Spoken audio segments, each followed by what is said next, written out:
mas na prática, teu dinheiro vai ser retido, tua vida vai ser ferrada, seus escritórios, seus institutos serão destruídos.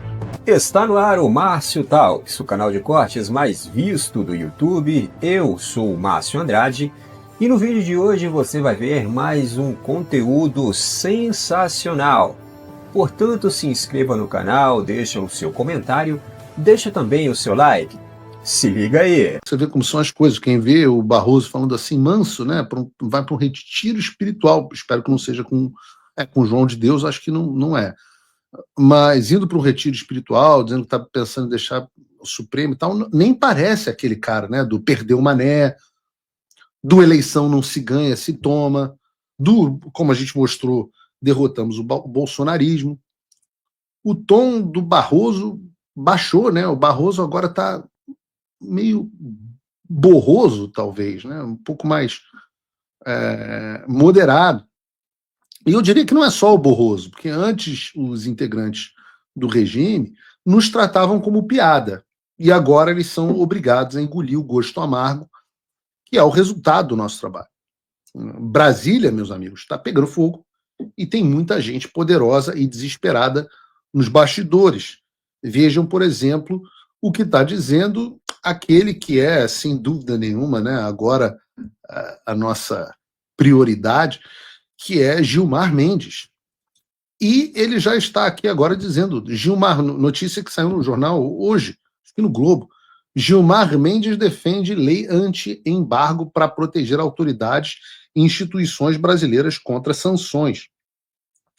A reportagem, de fato, é do Daniel Gulino, do Globo, dizendo assim: o ministro Gilmar Mendes, do Supremo Tribunal Federal, defendeu nesta terça-feira que o Congresso analise o que ele chamou de lei anti-embargo, que teria medidas de proteção contra sanções de outros países. O objetivo seria proteger as autoridades e outras instituições, como bancos, de punições como a Lei Magnitsky, utilizada pelo governo dos Estados Unidos contra o ministro Alexandre de Moraes, também do STF. Aí tem a frase aqui do Gilmar. Nós estamos nos debruçando sobre um debate de lei anti-embargos para proteger as autoridades e também aquelas chamadas entidades que sofrem sanções secundárias, como os bancos prestadores de serviço. Então é preciso entrar um pouco neste mundo e discutir isso. Eu acho que o Congresso é o locus, o lugar adequado para esse tipo de proteção, afirmou o Gilmar, após participar de um evento promovido pelo LIDE. Eu acho isso muito legal, porque o Gilmar, ele se acha presidente, ele está quase enviando ao Congresso o projeto de lei, como faria o presidente da República. Mas continua a reportagem. Gilmar afirmou que a inspiração dele veio de legislações europeias, de que essa proteção serviria também para casos como o do ministro da Saúde, Alexandre Padilha, que teve a circulação restringida ao conseguir um visto para acompanhar evento das Nações Unidas, da ONU. Aí, frase, continua Gilmar. Na Europa existem várias discussões sobre isso e várias decisões sobre isso, tendo em vista embargos que são aplicados em Cuba, embargos que são aplicados ao Irã, e como recentemente houve não só a cassação de visto de autoridades brasileiras, o episódio do ministro da Saúde, mas também a aplicação da Magnitsky dos nossos colegas, isso é um fenômeno que também está ocorrendo com autoridades europeias. E eu achei muito bacana tudo isso que o Gilmar falou, né? Primeira parte que eu achei bacana é a parte onde eu pergunto para vocês, Galvão, sentiu, né? Porque realmente o Gilmar parece estar preocupado, está se debruçando sobre esse assunto, né? O problema, Gilmar, eu acho bacana que você comece a estudar Lei Magnitsky agora, eu já estou estudando há um pouquinho mais de tempo que você. Então eu quero te atualizar que você está trabalhando com a premissa falsa, na qual muitos brasileiros ainda acreditam, que é a realidade de que se pode dobrar leis. No Brasil, você tem muito disso, né? Afinal, a lei garante a todos saúde, educação, moradia, segurança e tudo mais quando for possível, mas na prática, obviamente, isso não acontece. Acreditar que aprovar uma lei contra sanções internacionais vai ter algum poder de evitar as sanções americanas é mais ou menos como se você acreditasse que aprovar uma lei contra a lei da gravidade vai poder permitir que você pule de um prédio e caia para cima, sem se arrebentar todo no chão. E eu digo a vocês que os Estados Unidos vão continuar aplicando essas sanções, e as empresas que quiserem continuar com acesso ao mercado americano, que não queiram pagar multas, que não queiram ser responsabilizados nos Estados Unidos, elas vão continuar, Gilmar, cumprindo as sanções que foram aplicadas. Você pode passar quantas leis quiser contra isso no Brasil, porque a realidade não vai mudar. O que a lei exige. Já que você quer se debruçar no caso da Europa, eu também me debrucei. E lá eu quero te dar um spoiler. Essas coisas também não funcionaram. Porque, na prática, as leis europeias contra os embargos comerciais são mais uma declaração política do que um instrumento de poder real.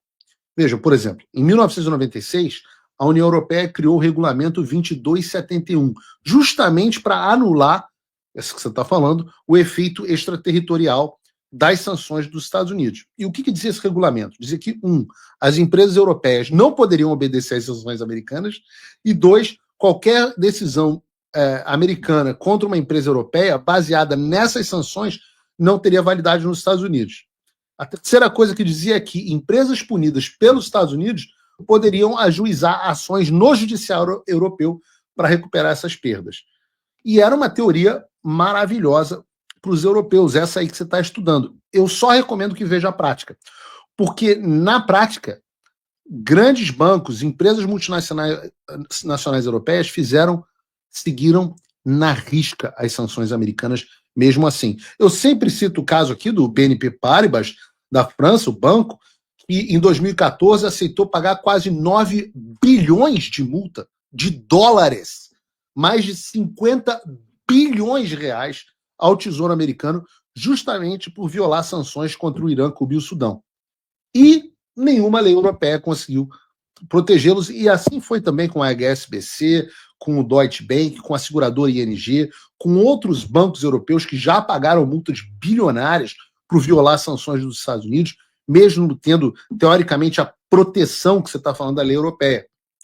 Em 2018, por exemplo, quando o Trump saiu do acordo nuclear com o Irã e impôs novas sanções ao Irã, várias empresas europeias que tinham contratos com o Teherã, como a Total, a petrolífera francesa, a Siemens, a alemã, e várias companhias aéreas, por exemplo, simplesmente cancelaram os negócios dela no Irã, mesmo com a proteção da lei europeia, justamente para não perder acesso ao mercado americano. Ou seja, na hora H, o que as empresas fazem é um cálculo. É melhor perder o mercado iraniano, ou o mercado brasileiro, do que perder o mercado americano e o acesso ao dólar. Então, sobraram as pequenas empresas, com pouco ou nenhuma exposição ao sistema financeiro americano, que continuam com algum comércio limitado com Cuba ou Irã, mas os grandes players sempre seguiram os Estados Unidos. Então, Gilmar, o resumo é que essas leis até enfrentam os Estados Unidos na teoria, mas na prática não adiantam de nada. O Brasil pode copiar e o efeito vai ser até menor, porque o Brasil não é a Europa. Os bancos e as multinacionais vão cumprir as sanções americanas, as empresas de tecnologia vão cumprir as sanções americanas e a lei brasileira vai servir para discurso político de vocês contra o Washington. Mas, na prática, teu dinheiro vai ser retido, tua vida vai ser ferrada, seus escritórios, seus institutos serão destruídos. E essa pauta é dedicada, aliás, a você, meu amigo pessimista, que reclama de tudo, nunca tá bom para nada, não acredita nas sanções, que haja um caminho, etc, etc. Eu digo a vocês, o sistema sentiu muito a pressão que está sendo imposta contra ele. Pouco a pouco, e eu sempre disse que era um processo gradual, a blindagem do establishment vai ruindo e eles vão sendo expostos pelo que realmente são. Então, a vitória, meus amigos, é nossa. Pode demorar um pouquinho, eles podem ir para um lado, a gente vai e pega pelo outro. O Brasil está passando por um momento muito delicado. As instituições, o poder legislativo, o judiciário, o executivo, estão completamente perdidos e estão completamente prejudicados, sem credibilidade, e tudo isso por conta de ações de pessoas da alta cúpula desses poderes. Pois bem, os três poderes, o poder legislativo, o judiciário e o executivo, eles tendem a estar harmônicos. Pelo menos é isso que diz a Constituição, deveria ser harmônicos, né? Deveria ter um equilíbrio entre os três poderes, cada um fiscalizando o outro, né? Na questão dos freios e contrapesos. A própria Constituição diz isso. Porém, na prática não é assim que funciona. O que a gente vê hoje no Brasil é justamente um poder sobressaindo sobre o outro. Então, o que acontece? Isso necessariamente vai refletir lá na ponta, ou seja, no indivíduo, no povo, na sociedade. Tá? Mas, ao que parece, as ditas autoridades não estão nem aí para esse negócio, né? Não estão nem aí para as instituições que elas próprias pertencem, né?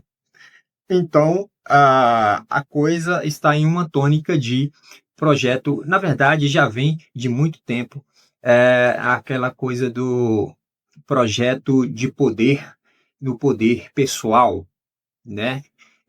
Todas as ações são em benefício próprio ou em benefício da minha ideologia política, da minha visão de mundo.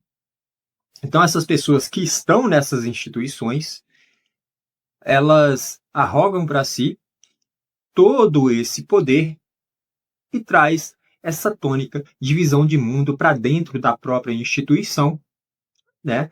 E, obviamente, quando isso acontece, aí há uma corrupção própria, né? De corromper a própria instituição. Ou seja, o Brasil está em um patamar em que a alta cúpula que governa, que dirige o país, né? Ou seja, o pessoal do Poder Executivo, começando pelo Presidente da República, né? Aí tem o pessoal do Judiciário, começando lá pelo STF, aí tem o pessoal do Legislativo, começando lá pelo Senado, né? Tem o pessoal lá da Câmara, são os deputados e tudo mais, no Senado e senadores. E ao que parece, a coisa está se enveredando aí para algo muito grande aí,